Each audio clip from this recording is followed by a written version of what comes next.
Olá, pessoal, sejam novamente bem-vindos à nossa série de vídeos que tem como intuito aumentar o nosso conhecimento e as informações acerca da bioquímica. Nesses primeiros vídeos, nós trabalharemos os componentes bioquímicos do nosso corpo.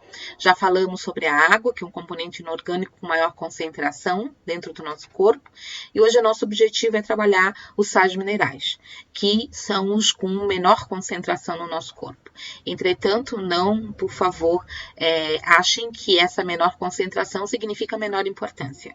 Bem pelo contrário, ok? Todos os minerais são absurdamente importantes dentro do nosso corpo. Na verdade, todos os componentes que o formam são ou apresentam a mesma gama de importância. Bem, os sais minerais, eles podem ser classificados de acordo com a função que eles desempenham no corpo ou de acordo com a quantidade que eles são necessários dentro do nosso corpo. Em relação às funções, elas podem desenvolver funções estruturais, homeostáticas, catalíticas ou moduladoras. Em relação às estruturais, a gente tem exemplo, por exemplo, o cálcio, que é um dos grandes componentes, né, na elaboração da matriz óssea, né, e, portanto, faz parte, então, do componente osso. Nas cartilagens, a gente tem o enxofre, o manganês, nos vasos sanguíneos, o cobre, tá? E, por exemplo, nas membranas das nossas células, não podemos esquecer do fósforo, que está associado, né, como fosfato aos lipídios e forma uma bicamada, que é base para a constituição das nossas membranas. Em relação aos componentes ou aos elementos minerais homeostáticos, nós teríamos aqueles que estão associados à manutenção da homeostasia, como a homeostasia o equilíbrio ácido-base, ou como é o caso do fósforo também, sobre a forma de fosfato, né? Nós temos aqui também o elemento que é importantíssimo, que são aqueles que estão associados ao equilíbrio eletrolítico, como é o caso do sódio, do potássio, né? Na bomba de sódio e potássio, do cloro, do cálcio, do magnésio. E nós temos também aqueles componentes minerais que estão associados a funções moduladoras, como é o caso do iodo. Por que moduladora? Porque ele aqui é um elemento essencial na constituição de hormônio, do hormônio especificamente o iodo, dos hormônios tireoidianos, né, que fazem modulação, que permitem efetivamente o funcionamento ou a coordenação de funções, tá? E por último, né, e não menos importante nunca, nós temos as funções catalíticas. A grande maioria dos elementos minerais, eles têm essa função de cofatores. Lembrando que cofator é uma molécula, nesse caso inorgânica, porque se fosse orgânica seria uma coenzima, né?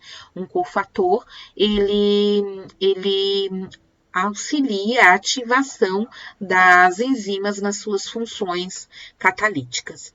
E em relação à quantidade requerida, né, pelo corpo, então os minerais eles são classificados em dois grandes grupos, os macronutrientes e os micronutrientes.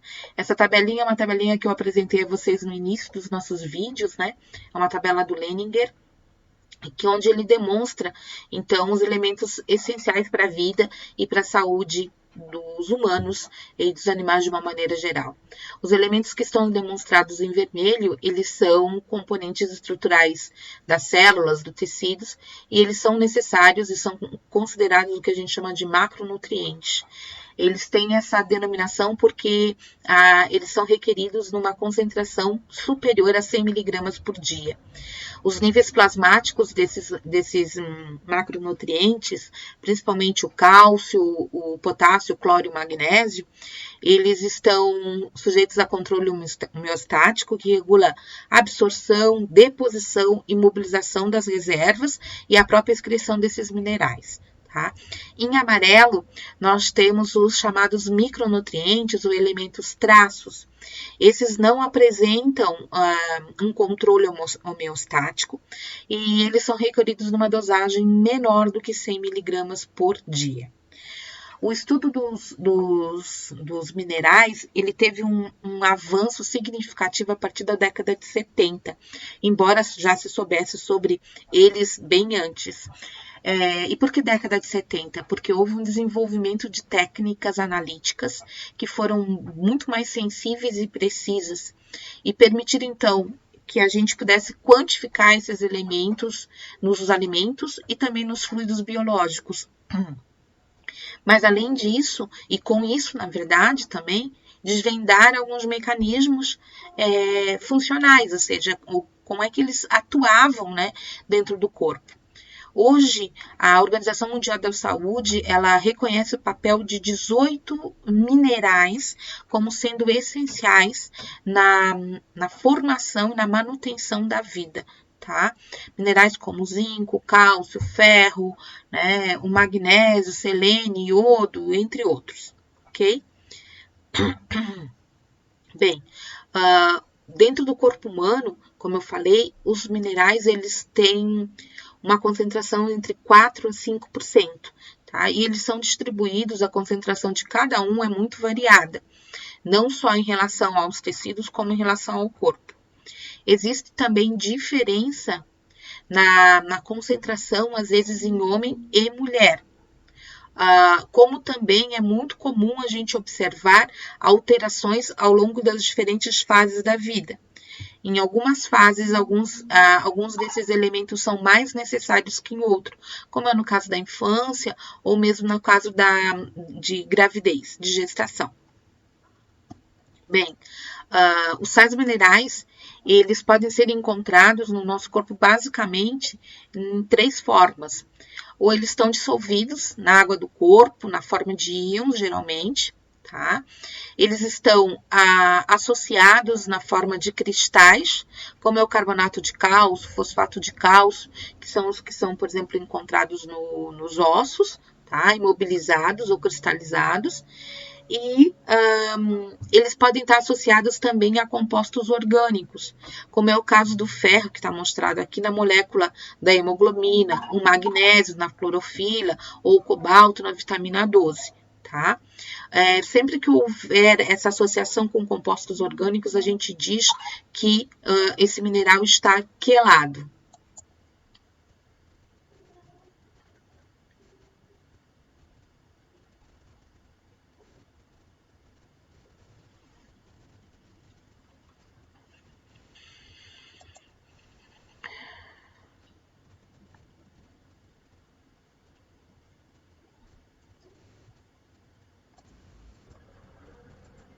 Além da forma estrutural, né, ou além da constituição necessária nos ossos, o cálcio, o cálcio tem uma série de outras funções.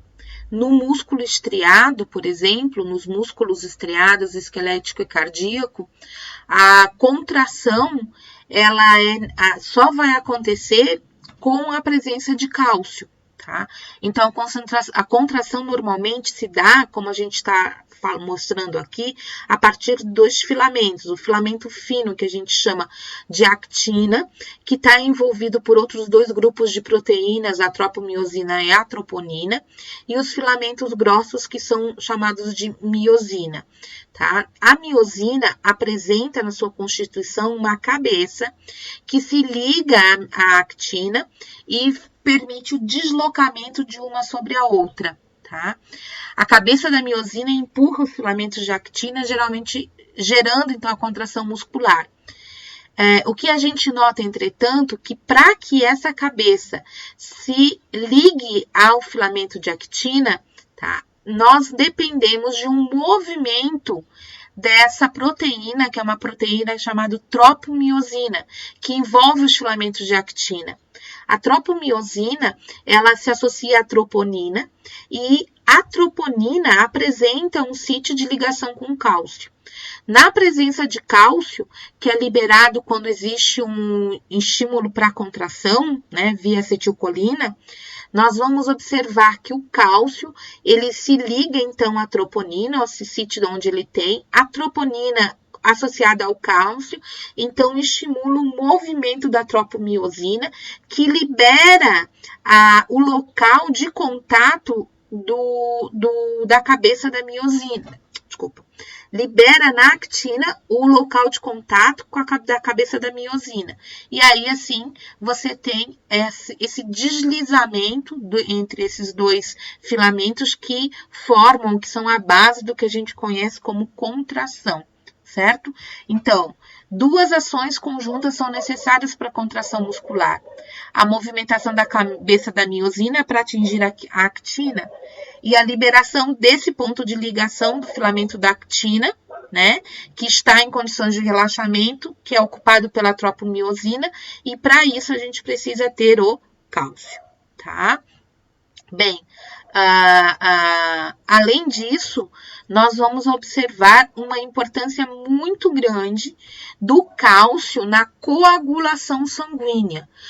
O cálcio, ele é um estimulante, ele se associa à tromboplastina, que é uma proteína responsável pela conversão da prototrombina, que é produzida pelos tecidos lesados, em trombina. Tá? Além disso, o cálcio também está associado à associação com a trombina para fazer com que haja uma alteração no fibrinogênio em fibrina. Então, o cálcio, ele tem dois momentos específicos aqui necessários para que ocorra esse conjunto de eventos, tá? Para que resulte na formação da fibrina, que é base para a organização do chamado coágulo sanguíneo. Então, isso faz parte do processo hemostático, né? A coagulação, e o cálcio está envolvido nesse processo também, tá? As hipocalcemias aqui, né, também acabam sendo responsáveis por alterar alguma coisa. É difícil a ausência de cálcio alterar aqui, porque sempre que há uma diminuição nos níveis de cálcio circulante, você tem um processo de remodelação para que você tenha saída de cálcio armazenado no esqueleto para sustentar a concentração de cálcio circulante, para que esses outros eventos eles não sejam prejudicados. Tá? O cálcio também é essencial por que eu estou mudando aqui? Na coagulação, além da coagulação sanguínea e na contração, na transmissão do impulso nervoso. Então, os sais de cálcio, eles estimulam a exocitose dos neurotransmissores.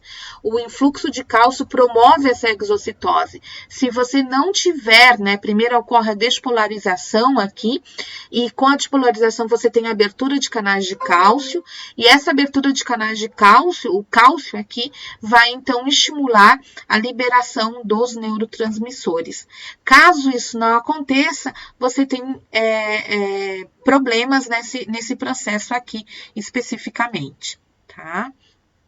Outra coisa importante, nas hipoglicemias, ou quando existem hipoglicemias, nós geralmente temos uma associação com déficit da vitamina D. E nós estamos vivenciando uma epidemia, né, infelizmente, principalmente agora nesse momento de isolamento, né, de pessoas com dificuldade de ter a quantidade necessária de vitamina D, tá?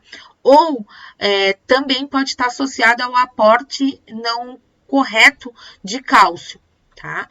Nas hipercalcemias, que é aumento de cálcio no sangue, normalmente você tem uma necessidade frequente de urinar, que é uma maneira que o corpo tem de tentar eliminar esse excesso, e exatamente por causa dos rins atuarem nesse processo, é muito comum que esse cálcio se deposite nos rins, formando cálculos, tá? Litíase. O excesso também, ele provoca alterações nas contrações, né, fazendo com que haja fraqueza muscular, palpitação, e pode também estar associado à perda de apetite, sonolência, tá, provocado por esse excesso. O cálcio, ele também atua como um segundo mensageiro. O cálcio intracelular é um dos principais reguladores de resposta celular. E, normalmente, alguns hormônios aqui, as catecolaminas, ou a epinefrina, a norepinefrina, o hormônio estimulante aí da hipófise para liberação do TSH, que é o TRH, o ADH, que é o hormônio antidiurético, né, chamado também de vasopressina, são hormônios que usam o cálcio como segundo mensageiro. Então, eles apresentam-se aqui, como se observa na figura aqui, existe um receptor da membrana desses hormônios, né, que está associado à chamada proteína G, tá, que por sua vez estimula uma fosfolipase, que é uma proteína de membrana, tá, a provocar uma quebra de alguns grupos de fosfolipídios que, por sua vez, estimulam a liberação de cálcio pelo retículo endoplasmático, que é um dos locais onde tem armazenamento de cálcio, e o cálcio acaba se associando à macalmodulina, que é uma proteína que estimula uma resposta celular a esses mais variados grupos hormonais. Então, o cálcio aqui, ele tem uma função também muito, muito importante na regulação das respostas a hormônios como segundo mensageiro. O cálcio também está associado à reprodução quando ele inibe a poliespermia. Então, lembrem, foi trabalhado isso na embriologia, nós temos vídeos que falam sobre a fecundação, se você quiser ter um pouquinho mais de detalhes sobre isso, né? Durante a fecundação, uma das etapas com a fusão da membrana, né, do espermatozoide, a membrana do ovócito secundário, é que você tem a liberação, né, de moléculas encontradas em grânulos corticais do gameta feminino para o interior da zona pelúcida.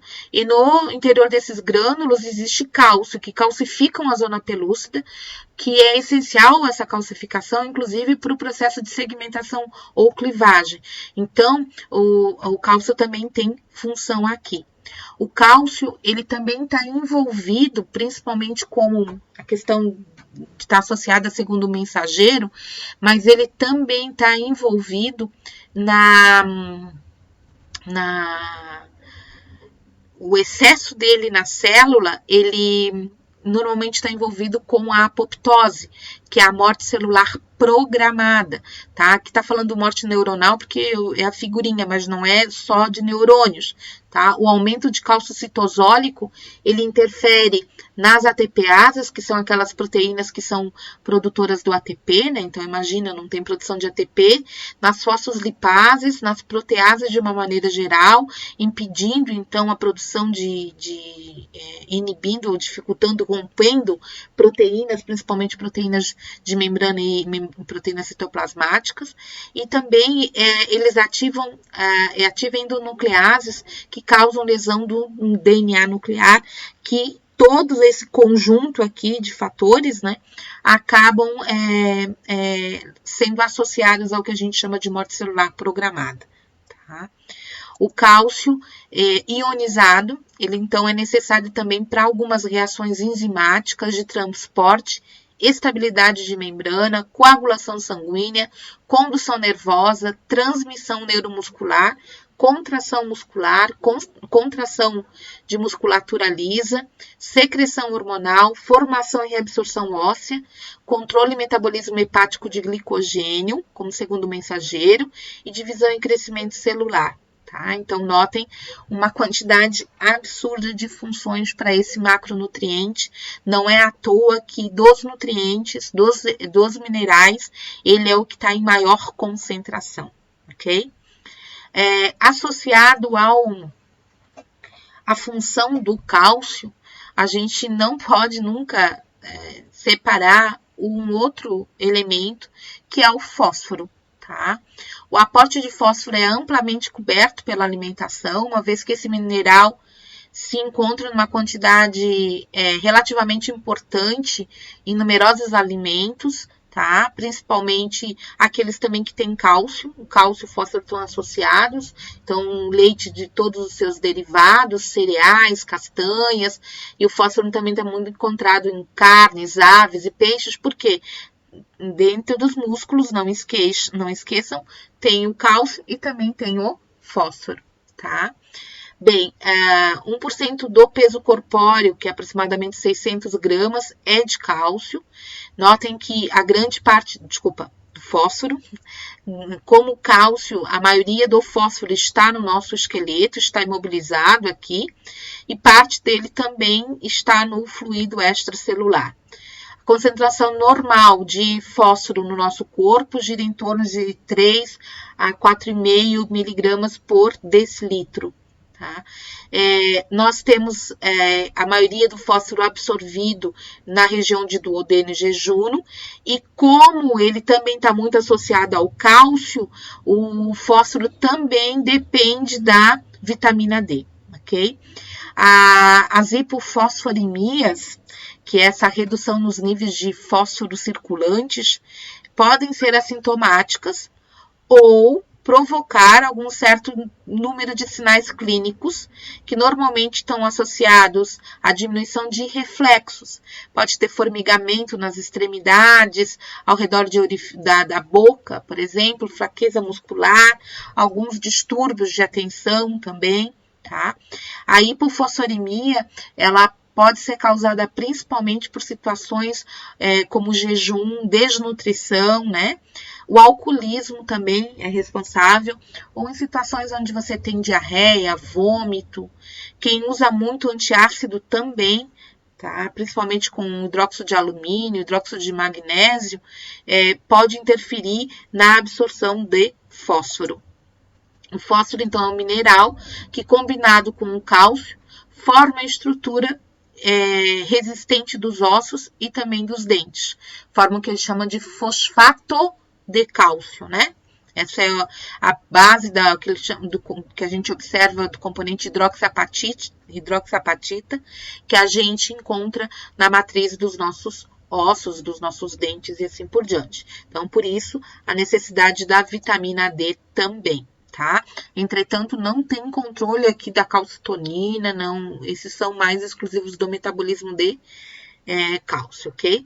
Qual a importância do fósforo? O fósforo, ele também é estrutural, porque ele se associa, por exemplo, o fosfato, né? Sobre a forma de fosfato que a gente encontra mais, se associa a ácidos graxos formando os fosfolipídios, que são constituintes das nossas membranas celulares. A gente tem o fosfato se associando a açúcares e bases nitrogenadas, formando os nucleotídeos, que são essenciais, né, na produção dos chamados ácidos nucleicos, nada mais nada menos do que DNA, né, e RNA, então, que coordenam todas as funções celulares. Então, imagina se você diminui o aporte de fósforo aí, né? O fosfato também atua na questão homeostática, porque ele é um dos tampões intracelulares, atua de forma extracelular também, mas intracelulares mais cogitados, né, mais importantes, tá? Então, que a gente vê que um fosfato é capaz de tamponar íons hidroxilas quando o pH está muito alto, né? E, ao mesmo tempo, é capaz de tamponar o H+, quando o pH está muito baixo, tá? Inclusive, existe uma relação muito forte, depois a gente vai ver que os nutrientes, eles se relacionam entre eles, né? E o fosfato, o fósforo especificamente, nesse caso, sobre a forma de fosfato, ele está muito associado aqui ao potássio também, tá? Porque numa situação onde você tem... como está observando-se aqui, um excesso, uma acidose metabólica, por exemplo, uma acidose no nosso corpo, e que não está sendo conseguida ser trabalhada pelos tampões externos, parte desse H+, ele pode ser introduzido na célula para ser tamponado pelo fosfato aqui do líquido intracelular. Entretanto, que para que você tenha a entrada desse H+, você tem que ter a eliminação de potássio. Então, isso a gente viu lá na nossa aula quando a gente falou de tamponamento, tá? Então, aqui o fosfato, não vamos esquecer disso. O fósforo também é um constituinte do ATP, que é a molécula corrente de energia na célula, né? Tudo que a célula faz, ela precisa e utiliza o ATP ou outras moléculas como GTP, né? Que também são necessários o tal do fosfato, tá? Então, fontes de energia dependem também do fósforo para que a gente possa produzi-las, ok? Bem, cálcio, fósforo, e um outro elemento que está muito associado a essa questão dos ossos, a questão estrutural, é sem dúvida nenhuma o flúor, né? O flúor é também um óleo, aqui é um óleo-elemento, ele é um micronutriente, mas ele é impossível falar flúor e não pensar em dentes, né? Então, a gente sabe que a importância dele no controle das cáries, né? A gente já vai entender o que acontece isso. Apesar da baixa quantidade de flúor encontrada na alimentação, existem boas fontes de micronutrientes, além dessas, né, que a gente vê água fluoratada, os chás, os peixes de água salgado, consumidos com ossos, por exemplo, como é o caso da sardinha, apresenta bastante quantidade de flúor. A ingestão adequada é de 4 mg por dia, tá? Microgramas por dia, bem pouquinho, ok? Bem, ele é um halogênio eletronegativo, um dos com maior grau de eletronegatividade. Exatamente por isso, né, os fluoretos, normalmente o flúor ele é absorvido sob a forma de fluoreto, ele tem uma capacidade de se ligar a outros componentes, né, positivos, entre eles o hidrogênio. Quando o flúor se liga ao hidrogênio, ele forma o ácido fluorídrico. E é sobre essa forma, tá, sobre ácido fluorídrico, essa associação normalmente ocorre lá no estômago, tá? E aí esse ácido ele é absorvido e vai acabar chegando ao sangue, tá? O ácido fluorídrico, ele pode, inclusive, alterar o pH sanguíneo, tá? Provocando acidose. Ele é um inibidor enzimático por causa disso, então, se tiver alterações no pH, pode ter alteração de enzima. Ele tem uma maior afinidade por tecidos calcificados, ele estimula a formação de tecido ósseo e tem uma capacidade de inibir e reverter a lesão cariósa, que é o que a gente normalmente já vai ver, tá? Essa absorção a nível de estômago também pode acontecer em nível de intestino delgado, ocorre por via passiva e de acordo com o gradiente de concentração. Tá? Não existe um mecanismo de regulação, como no caso do cálcio, ou como vai ter no sódio ou do cloro. Ainda assim, há uma adaptação às concentrações pelos ossos e pelos rins. A excreção do flúor geralmente se dá pela urina. Tá? Então, no sangue, geralmente a gente vai ver esse ácido fluorídrico, ou é muito comum também a associação com o cálcio, formando o fluoreto de cálcio. Tá? Ele pode ser encontrado tanto em ossos e dentes, por causa do cálcio aqui, tá? Como também em tecidos moles. Entretanto, não esqueçam, se tem excesso, ele pode ser tóxico para o coração, para o fígado e para os rins, aonde ele se associa a esse cálcio, tá? Bem, por que é que quando a gente fala em flúor, a gente pensa em dentes? Bem, a associação do flúor com os dentes é porque ele evita as cáries, na verdade, né? Na verdade, o que acontece é que os íons de flúor, aqui tá mostrando um dente com cárie, né? A acidez da saliva em algumas coisas, mudanças ou alterações no pH da saliva, podem desgastar o esmalte dos dentes. E o que a gente vai observar, tá? Que o esmalte, eles apresentam íons de cálcio e fosfato para que no dente como um todo, para permitir que ele tenha essa dureza, né? E o flúor, ele aumenta a deposição de cálcio e fosfato no esmalte, tá? Dificultando, então, a formação das chamadas placas bacterianas, que são a base para que a gente tenha a chamada cárie. Além disso, né, esse aumento na deposição de cálcio e fosfato pode acelerar essa remineralização.